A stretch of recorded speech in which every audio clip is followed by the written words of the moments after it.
Guardadora de semillas, siembras y cosechas vida.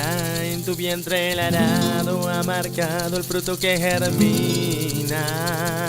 Guardadora de semillas, siembras y cosechas vida. En tu vientre el arado ha marcado el fruto que germina. La semilla es el timón que sus manos resguardó, la tomó de sus entrañas y a sus hijos entregó. Una herencia milenaria que el Winca no cortó. Las raíces hoy levantan el pavimento opresor.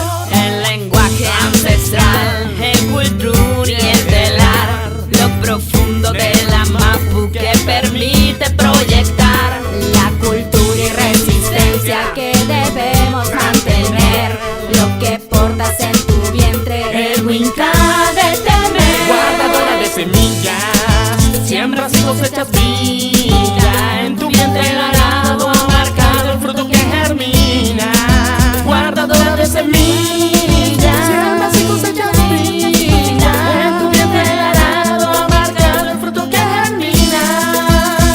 Las mujeres son más furias, protectoras y valientes. Enfrentando tu racismo nos levantamos doblemente. Aunque oprimas nuestros cuerpos, esterilizando nuestra lucha, la semilla está plantada, nuestro grito ya se escucha.